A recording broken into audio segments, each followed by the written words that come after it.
हम आप पूज्य भाई जी द्वारा बतलाई गई साधना की आवश्यक बातों को श्रवण कर रहे हैं, जो हमें नाम जापक से नाम प्रेमी बनने का मार्गदर्शन प्रदान करती है। पूर्व में 5 मुख्य बिंदुओं पर हम आप चर्चा कर चुके। आज छठी बात जो हमें नाम प्रेमी बनने का साहस प्रदान करेगी, आइए श्रवण कीजिए। जय श्री हरि। पूज्य गुरुदेव के चरणों में प्रणाम। सभी नामनिष्ठ साधकों को जय जय श्री सीताराम। हमारे व्यवहार में, हमारे चित्त में जो दोष हैं उन्हें दूर कर हम भगवान के चरणों के अनुरागी बनने का प्रयास कर रहे हैं। और इसी बात को पुष्ट करने के लिए पूज्य भाई जी बतलाते हैं कि साधना को निरुपद्रव और सफल बनाने के लिए शरीर, वाणी और मन तीनों के ही संयम की आवश्यकता है। शरीर से चोरी, मैथुन, हिंसा, दूसरे का अपमान, टेढ़ापन या ऐंठ, आराम तलबी, अपवित्रता, व्यर्थ क्रिया, कुसंगति में बैठना आदि का त्याग साधक को करना चाहिए। वाणी से असत्य, अप्रिय, अहितकर वचन, चुगली, निंदा, अधर्म युक्त परिचर्चा, व्यर्थ वचनों का त्याग। मौन रहने से वाणी बहुत से दोषों को नष्ट कर देती है। मन से शोक, निर्दयता, द्वेष, वीर, हिंसा, अशुद्ध विचार, भोग कामना, परदोष चिंतन, व्यर्थ चिंतन त्याग करना चाहिए। मेरे और हम सब के दोष को प्रकट करते हुए पूज्य भाई जी कह रहे हैं कि सबसे बड़ा दोष जीव का यही है कि वह परदोष का चिंतन करता है, स्वयं का निरीक्षण नहीं करता। इस विषय में विवेक युक्त होकर विशेष सावधानी रखनी चाहिए। पूज्य भाई जी कहते हैं कि एक मनुष्य स्त्रियों में नहीं बैठता, परंतु स्त्रियों के चित्र देखता है, स्त्री संबंधी पुस्तकें पढ़ता है तो वह स्त्री संग ही करता है। इसी प्रकार हम आप कुसंग में यदि जाते ना हैं, लेकिन उनकी बातें यदि हृदय में चिंतन करते हैं तो वह कुसंग ही है। वह विचार, वो मोह की बात, वो लोभ की बात जिसका चिंतन चल रहा है, वह करने से भी अधिक दुष्कर है। तब तक यही समझना कि यथार्थ त्याग नहीं हुआ, परंतु इतना ध्यान रखना जिस दोष का जिस किसी प्रकार से जितने अंश में त्याग हो उतना भी लाभकारी है। भाई जी मानो हम सबको निराशा से बचाने के लिए बार बार कह रहे हैं कि अगर दोष है भी तो उससे घबराने की आवश्यकता नहीं।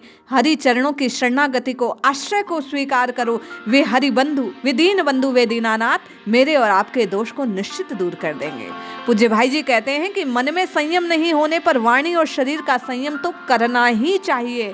वह मन के संयम में बहुत सहायक है। साधक ये न समझे कि हम साधन ही करते हैं, फिर हम संयम की आवश्यकता क्या। उन्हें याद रखना चाहिए कि जब तक भगवत प्राप्ति नहीं होती तब तक हमारे अंदर रहने वाले अज्ञान जनित दोष, विकार सर्वथा नष्ट नहीं होते। वे संयम, सत्संग और साधना के कारण छिपते हैं, दबते हैं, क्षीण बल होते हैं। यदि संयम युक्त सत्संग और साधना चलती रहे तो क्षीण होते होते भगवत प्राप्ति होने पर वे नष्ट हो जाते हैं। परंतु यदि संयम ना रहे तो अनुकूल वातावरण पाते ही वे बलवान हो जाते हैं। हमारी साधन संपत्ति को लूट लेते हैं। घर के भीतर छिपे हुए डाकू बाहर के डाकुओं के दल से भी बलवान हैं। पूज्य भाई जी कहते हैं इनका साहस बढ़ जाता है, ये हमला करने की तैयारी करने लगते हैं। यदि दोनों ओर से आक्रमण हो तो गृहस्थ का लूटना तो तय है। इस प्रकार बाहर के दोषों का सहारा पाने से अंदर के दोष बढ़ जाते हैं, साधना नष्ट हो जाती है। इसलिए भाई जी बार बार हम आपको चेताते हुए कह रहे हैं, मन और वाणी शरीर से अटूट संयम बल से अंदर के दोष दबते हैं, मरते हैं। बाहर के नए दोषों को जरा भी आने की बिल्कुल इजाजत नहीं देते। साधक को निरंतर आत्मनिरीक्षण करते हुए जरा सा भी दोष देखते ही उसे मारने का प्रयास करना चाहिए। और मरेगा कैसे? बोले हरिनाम के बल से। जितने दोष नजर आए उतना और नाम का बल बढ़ाना चाहिए और अधिक नाम जप करना चाहिए।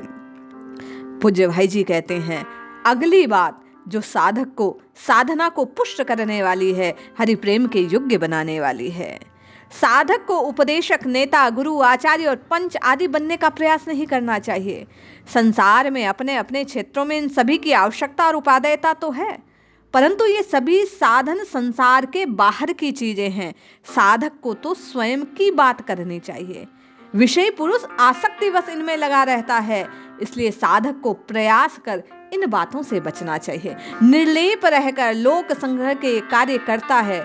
साधकों के लिए इन्हें मार्ग के प्रधान विघ्न जानकर इनसे दूर रहना ही श्रेयकर है।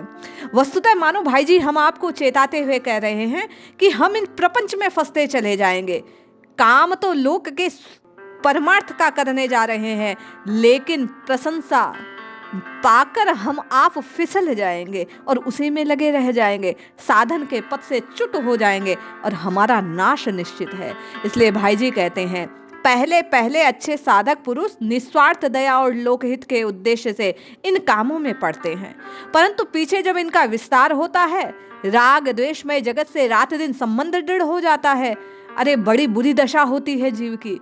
जिस मोह को छोड़ने के लिए साधना आरंभ किया, वही दूसरे रूप में घेरता है। मोह की प्रबलता से सारी साधना छूट जाती है। वह विरक्त साधु को भी साधु के वेश में प्रपंची बना देता है। भाई जी हम आपको चेताते हुए कहते हैं, एक बात और, भगवत प्राप्त पुरुष तो आलोचना से पर है, परंतु साधारण साधक जब उपदेशक, नेता, गुरु, आचार्य, पंच बन जाता है, तब वह अपने को, अपने लक्ष्य को, अपनी स्थिति को प्राय भूल सा जाता है। वह जो कुछ कहता है दूसरों के लिए, परिणाम जिन दोषों और बुराइयों से बचने का उपदेश, वह उन्हीं में उलझ कर रह जाता है, हम आपकी तरह। मानो ये स्थिति भाई जी हमारी ही प्रकट कर रहे हैं कि दूसरों को सिखलाते सिखलाते हम इसी प्रपंच में खोए जा रहे हैं और साधना छूटती जा रही है। हम आप चेतें और रटें। साथ ही साधक को बहुदंडी भी नहीं होना चाहिए। इतना कार्य अपने पीछे कभी नहीं लगाना जिससे भजन और ध्यान में आवश्यक साधनों की पूर्ति के लिए अवकाश ही ना रहे। शास्त्रार्थ और विवाद में पड़ना साधक को शोभा नहीं देता, उसके लिए हानिकारक है। मान, सम्मान, अभिमान, गर्व, पूजा, प्रतिष्ठा आदि उपयुक्त दोषों से बचने का प्रयास करना चाहिए। प्रसिद्धि के कार्यों से सर्वथा अलग रहना चाहिए। ये स्मरण रखना कि ईश्वर की दृष्टि तो उत्तम है, वही उत्तम है, क्योंकि दृष्टि दोष, निर्दोष, सत्य केवल उसी की है। मनुष्य के द्वारा उत्तम कहलाने से कुछ नहीं बनता। भीतर की न जानने वाली जनता दंभी की भी प्रशंसा करती है। इसलिए हमें चाहिए सब ओर से मन को हटाकर हरि चरणों में जोड़ते हुए, भाई जी की बात का विशेष ध्यान रखते हुए नित्य निरंतर राम राम राम राम राम जपने का प्रयास करें तो निश्चित लाभ होगा। जय श्री हरि।